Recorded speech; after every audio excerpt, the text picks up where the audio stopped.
ቱም የሞት ህዝብ የሞተለትን ዋጋ የከፈለለትን ስንት ሰው ያጣንበትን ስንት ህይወት ስንት ንብረት ያጣንበትን ነገር እንደገና መልሰው ይሄንን ተቀበሉ ብሎ በቅኔና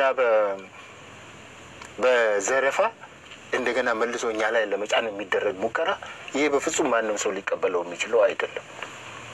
ስለዚህ ይሄ መንጋ ብቻ አይደለም ቅድም እንዳልኩት ብዙ ስድቦች አሉ ከዚህ ውስጥ አሁን እንደ ወይ ቋንቋውን እንደገና ወስደን ብንመነዝረው ብናየው እጅግ በጣም አስነዋሪ የሆኑ አገላለጾች ናቸው ያሉበት። ከደፋነው በልቶ ውሻችን በለጠን እንዲህ አይነት ነገሮች ማን ነው ምን ተደፍቶ ማን በልጦ ከማን በላይ ሆኖ ነው? ማን ነው ውሻ? ማን ውሻው ማንን ይሆን የሚያመለክተው? እንዴት ነው የሚሆነው? ይሄ ቅድም እሱ ያለው ነው ወንድም ያለው ነው። ሰውን የዘረኝነት የመጨረሻ ጫፍ ነው ይሄ። እነ ሂትለር የሄዱበት የመጨረሻ ጫፍ ነው ይሄ።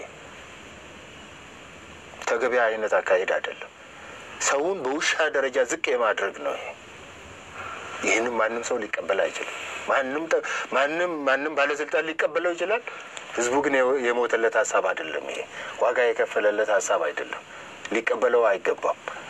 ይሄ ነገር ከመሆኑ በፊት መታየት ነበረበት። ለህዝብ ለ110 ሚሊዮን ህዝብ የሚቀርብ ነገር ዝም ብሎ ማንም ሰው መድረክ ላይ ወጥቶ የሚናገረው ነገር አይደለም። ሳንስሩ እንኳን ባይኖርም የመንግስት አቋም ነውና መንግስት ሊስማማበት ይገባል። ሊያውቁ ይገባ ነበር። ደግሞ ያውቃሉ ብለን እናስባለን። ካወቁ ደግሞ እኛና እነሱ ተለያይተናል። የኢትዮጵያ ህዝብና መሪዎቻችን ተለይተናል። ምክንያቱም ዋጋ ከፍለን ነው የመጣነው እዚህ። አሁንም ዋጋ ለመክፈል ዝግጁ የሆነ ህዝብ ነው። ወደ ትናንቱ ለመመለስ የሚሻ ወደዛ ለመመለስ የሚፈልግ አንዳችም ህዝብ የለም። የአንድን ቡድን የበላይነት ለመቀበል የተዘጋጀ ለመሸከም የተዘጋጀ ትከሻ በዚህ ሀገር ላይ ዛሬ የለም። ስለዚህ መሆን ያለበት ጠቅላይ ሚኒስትሩም ይሆኑ ፕሬዝዳንቱም ይሆኑ በህዝብ ፊት ይቅርታ መጠየቅ አለባቸው ለዚህ። ምክንያቱም አቋማቸው ነው። አቋማቸው መሆኑን የምናረጋግጥበት ብዙ መንገድ አለ። ሰምተው ሁሉ ሲያጨበጭቡ ነበር። ተገቢ አይደለም ይሄ። እንዴት ነው ምንድነው የሚወራው ምንድነው የሚነገረው ብሎ ማቅረብ ማየት አስፈላጊ ነበር።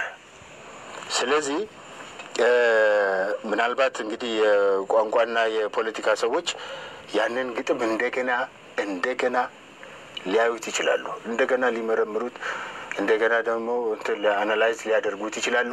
how dangerous it is ምን ያህል ዘረኛ እንደሆነ ምን ያህል ከፋፋይ እንደሆነ ምን ያህል አደገኛ እንደሆነ ለኢትዮጵያ አንድነት ፈጽሞ የማይበጅ ይልቁኑ አፍራሽ እንደሆነ ይገነዘቡታል ብዬ ተስፋ አደርጋለሁ። እስኪ ከዚህ ጋር በተያያዘ የኦዲፒ ከፍተኛ ባለስልጣን አቶ ታዬ ደንዳ በግል ፌስቡካቸው ላይ ተቃውሞ አዘል ጽሑፍ አስቀምጧል። ኢትዮጵያ ውስጥ ያለውን ብዝሃነትን አይገልጽም ያ ስብስብ ወይ ደግሞ ዝግጅት ስለ ብሔር ብሔረሰብ አንድነት ወይ ደግሞ ስለ ብሔር ብሔረሰቦች አይናገርም። እናም ከኢትዮጵያ ተጨባጭ ሁኔታ ውጪ ነው መንጋ ያለን ይሄ በህብረት በጋራ በአንድነት የታገለውን ህዝብ እንደመሳደብ ነው ብለው ነበር። እንግዲህ አንድ ኦዲፒ ከፍተኛ ባለስልጣን ነው። ይሄንን እንዴት ታያለ? አንዳንድ ወገኖችም ደግሞ በዛው ልጨምርና ብዙ ነገር እዛ ውስጥ ተደርጓልና እቺም ትንሽ ነገር ወስደው ከዛ ውስጥ ትንሽ ነገር ወስደው በተለይ ብሔረተኞች የኦሮሞ ብሔረተኞች ትንሹን ነገር ወስደው ያራግባሉ ምን ነገርም አለ። ሁለቱን እስኪ ያጠራጠራል። መልእክቱ ትንሽ ነው የሚለው እንግዲህ ምልህ ለ10 ደቂቃ ግጥም ነው። ኢትዮጵያ ውስጥ በመንግስት ሚዲያዎች በሙሉ የተሰራጨ ነው እና በጣም ቀደምም እንዳልነው ግልጽ በሆነ በሬሲዝም በክላሲካል ዲክሽነሪ ዴፊኒሽን ኦፍ ሬሲዝም ኳሊፋይ ሊያደርጉ የሚችሉ መልእክቶችን ውስጡ አጭቆ ያዘ ነው። የሰው ልጅ ከእንስሳ መንጋ ጋር የሚያመሳስል ከውሻ ጋር የሚያመሳስል ኦኬ እንዲሁም ባሪያ የሚልም ቃል አለ ግጥም ውስጥ ባሪያ ትውልዱን ሬሲዝም እኔ ካንተ ይሻላለሁ ነው ሌላ ምንም ትርጉም የለውም ዘረኝነት የፖለቲካ ጥያቄ መጠየቅ አይደለም እነሱ እንደሚሉት እኔ ካንተ ይሻላለሁ የሰው ልጅ ከውሻ ይሻላል ስለዚህ በውሻ ከመሰለኝ አንድ ሰው he's racist የሰው ልጅ ነፃ ነው ሲፈጠርም ስለዚህ ባሪያ ወደ ባሪያነት ከወረደና ትውልዱን በባሪያነት ከፈረጀ ባሪያ ማለት መብት የሌለው ከእንስሳ ከፍ ያለ ከሰው ዝቅ ያለ ሰው ማለት ነው በዛ ደረጃ የተጻፈን ግጥም ወቦታየም ቢሆን ኢንሴንሲቲቭ ነው ብቻ ማለቱ እኔ አንደርስቴትመንት ነው ለኔ ወይም ነገሩን አለባብሶ ማለፍ ነው በግልጽ መነገር አለበት ለ10 ደቂቃ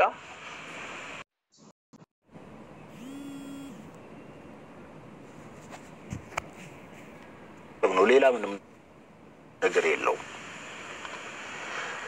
በጣም ኢንሴንሲቲቭ ነው ያለው ኢንሴንሲቲቭ ቱ ዳይቨርሲቲ ለብዛህነት ቦታ የሌለው ከዛም በላይ ነው ነገሩ እኔ አሁን ስድብም አይደለም ኢንሴንሲቲቭ አይደለም ጉዳዩ ግልጽ የዘረኝነትና ይቅርታ ሊጠየቅበት የሚገባ በጣም አደገኛ የሆነ አስተሳሰብ ነው እና በቂ ጊዜ ደግሞ 10 ደቂቃ ለፕራይም ታይም እንለው የሚዲያ ጊዜ አለ ሰው ሁሉም ያይበት ጊዜ ማለት ነው በፕራይም ታይም የተላለፈ ለ10 ደቂቃ ኦኬ በኢትዮጵያ ባንዲራ ታጅቦ ከግራና ከቀኝ እንደተባለውም የሀገሪቱ ጠቅላይ ሚኒስትር ሄድ ኦፍ ገቨርንመንት እና ሄድ ኦፍ ስቴት ፕሬዝዳንቷ የተገኙበት እና እንደዚህ ኢንሴንሲቲቭ ነው ለዳይቨርሲቲ ቦታ ያልሰጠ ነው ተብሎ ሊታለፍ የሚችል አይመስልኝም ይቅርታ ሊጠየቅበት ይገባል የህግ ጉዳይም ነው አይ ቲንክ ቅድም ብያለሁ ይሄንን በሀገሪቱ ሪሶርስ በህዝቡ ገንዘብ እንደዚህ ግልጽ ወጥቶ ህዝቡን የሚሳደብ ይሄንን ያዘጋጀ መጠየቅ አለበት አደገኛ ነው አብረን እንዳንቀጥል የሚያደርግ አስተሳሰብ ነው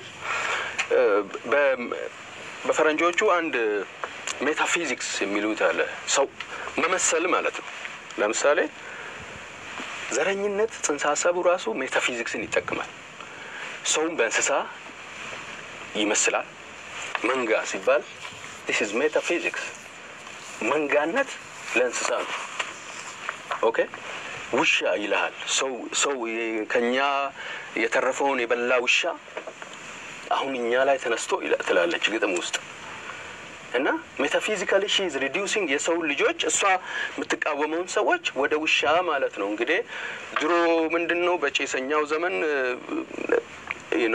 እኛ ባላባት ነበርን ስለዚህ ከኛ የተረፈው የሚበሉ ሰዎች ዛሬ ፖለቲካ ስልጣን ይዘው they are biting us back ነው እና በጣም አደገኛ እንትን ነው እንደዚህ ተለዝቦ የሚታይ አይደለም በኔ አረዳድ ኢንሴንሲቲቭ ዳይቨርሲቲ ያላገናዘበ ነው የዛሬውን ኢትዮጵያ ምናምን ሳይሆን ጉዳዩም ከዛም በላይ ሲሪየስ እና ብዙ ቁጣ ያስነሳ ነው ያስባሉ ቢያንስ እንደግለሰብ በጣም አስቆጥቶኛል በተለይ የህግ ጉዳዮችን በተመለከተ የህግ ባለሙያዎችን ወደ ስቱዲዮአችን አምጥተን በዚህ ጉዳይ ላይ ለማወያየት መቅዳለን የባለስልጣናትንም በዚህ ውይይት ላይ በተለይ ከኦዲፒ ተወካዮችን እዚህ ለማግኘት ጥረት አድርገን ነበር አልተሳካልንም ወደፊት እነሱንም ምላሽ አካተን ለመመለስ እንሞክራለን እስኪ አንድ ነጥብ እስቲ ይሄን ከመጨረሳችን በፊት ምናልባት የምንጨርስ ከሆነ አንጨርስ እዛው ላይ ለጨመር በቃ ምንድነው እንግዲህ ይሄን ሁሉ ብላችኋል ሁለታችሁም ለዚህ ሁሉ እንግዲህ የሆነ ተጠያቂ ይኖራል እና ለዚህ ሁሉ ተጠያቂው ማን ነው በዛው ላይ ደግሞ ሁለታችሁም ታክልበታላችሁ እንደዚህ አይነት ለዚህ ሁሉ ደግሞ መፍትሄውስ ምንድነው ተጠያቂው ማን ነው መፍትሄውስ ምንድነው ኦኬ ቅድም ለመናገር እንደሞከርኩት እዛ የተገኙ ሰዎች በምን አግባብ ነው እዛ የተገኙት ብለን ብንጠይቅ ትናንት በማንኛቸው መልኩ ዛሬ ጠቅላይ ሚኒስትሩንም የሆነ ሌሎቹንም ባለስልጣናት እንደ ልባቸው ስም እየጠሩ ብሔር ሳይቀር ሰው ሳይቀር አክቲቪስቶች ሳይቀሩ የፖለቲካ ሰዎች ሳይቀሩ እንደ ልባቸው የሚሳደቡ ሰዎች ትናንት የት የነበሩ ናቸው? ትናንት ብዙ ጠቅላይ ሚኒስትሮችን አልፈን የመጣን ሰዎች ነን። በዚህ ደረጃ አሁን በምናየው ደረጃ ጠቅላይ ሚኒስትር የአንድ ሀገር ጠቅላይ ሚኒስትር የተሰደበበት የተዋረደበት ማንም ሰው አፉ ማሻ ያደረገበት ዘመን አለ ብዬ አላስብም። እኔ ትናንት የት ነበሩ ግን እነዚህ ሰዎች? ትናንት የት የነበሩ ናቸው? ዛሬ ቤተ መንግስት የተገኙት ሰዎች ዛሬ በህዝብ ስም ህዝብ ላይ ወጥተው የሚፈነጩ ሰዎች ትናንት የት የነበሩ ሰዎች ናቸው? ማን በደማው ማን ባመጣው ነው እዛ ላይ ወጥተው ቡራ ከረዩስ የሚባለው? ያ ሁሉ ስድብና ዘረኛ መልእክት የሚተላለፈው ይሄ እኮ ትግሉ መቀልበሱን አብዮቱ መወሰዱን የሚያመለክት ነገር ነው። ተቀልብሷል። ትናንት የተነሳበት ዓላማ ሙሉ በሙሉ መስመሩን ለቋል። ትናንት ጥለን የመጣነውን ህዝቦች ከስንት ዓመት በፊት ጀምሮ ያን ሁሉ ዘመን የታገሉለትን በአንድ ጊዜ ያጠፋና የጥንቱን መልሶ ላዩ ላይ ለመጫን የተደረገና የቃል ኪዳን ሰነድ የሚመስል ነገር እኮ ነው የቀረበው በዚህ ደረጃ ላይ። ህዝቦች ይህንን እንዴት ሊመለከቱት ይችላሉ?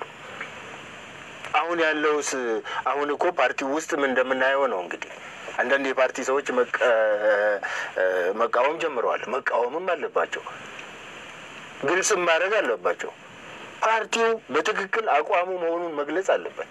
የፓርቲው አቋም ይሄ ከሆነ ፓርቲው ሊነግር ይገባል። ለኢትዮጵያ ህዝብ ግልጽ ሊያደርገው ይገባል። አቋሙ አሁን እቺ ልጅ የምታንጸባርቀውንና የምትናገረውን ጠቅላይ ሚኒስትሩና ፕሬዝዳንቷ ቁጭ ብሎ ያጨበጨቡበትን ሀሳብ የሚደግፉና የሚቀበሉ መሆናቸውንና አለመሆናቸውን መግለጽ አለበት ፓርቲው። ዛሬ በማንም የሚቀለድበት ዘመን አይደለም። ስለዚህ እኛ የምንለው ትግሉ ተቀልብሷል። መስመሩን ሙሉ በሙሉ ስቶ ሄዷል። ይሄ ደግሞ ኢትዮጵያ ህዝብ የሚቀበለው አይደለም። ወደ ትናንትና ለመመለስ የሚፈልግ የለም። ይሄ መታወቅ አለበት። ይሄንን ማን ያደረገው የሚባለውን ነገር ማን ነው? ለልጅቷት ማን ነው ያንን ያስተባበረው? የትኛው ኦፊስ ነው?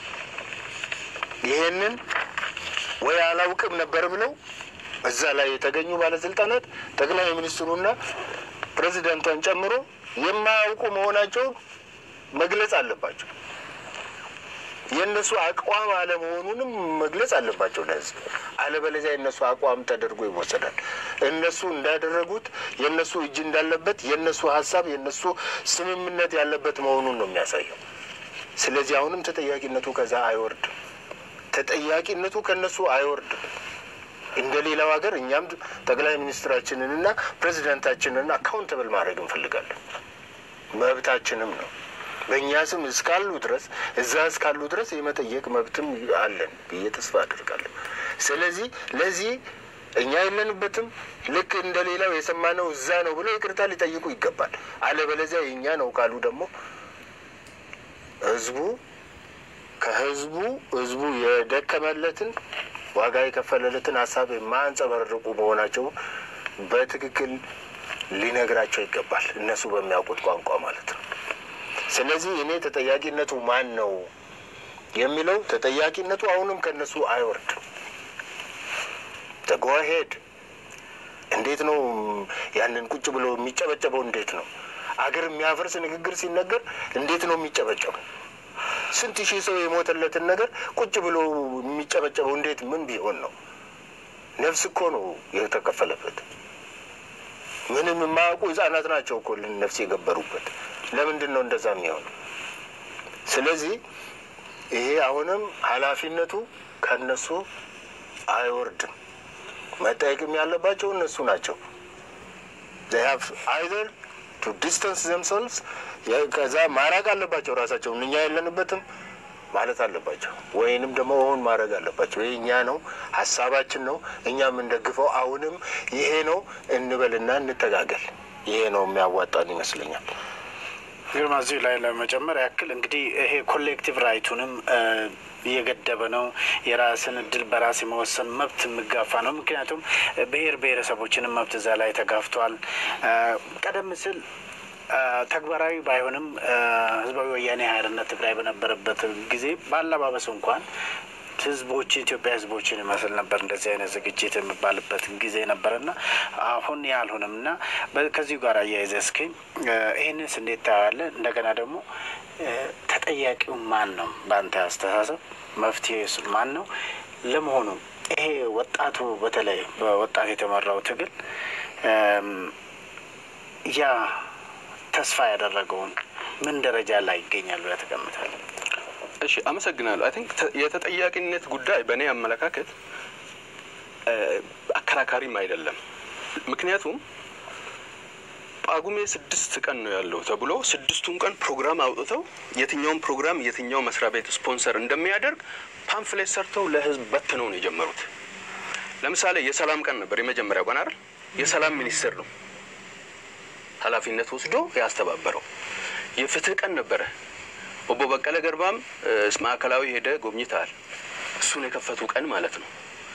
የፍትህ ቀን ያስተባበረው የፍትህ ሚኒስቴር ነው። የኩራት ቀን ነው የኢንጂነር ታከለ ቢሮ ያስተባበረው። የአንድነት ቀን ተብሎ የመጨረሻው ቀን ያስተባበረው የጠቅላይ ሚኒስትር ቢሮ ነው። ስለዚህ ኃላፊነት በጽሁፍ ተከፋፍሏል።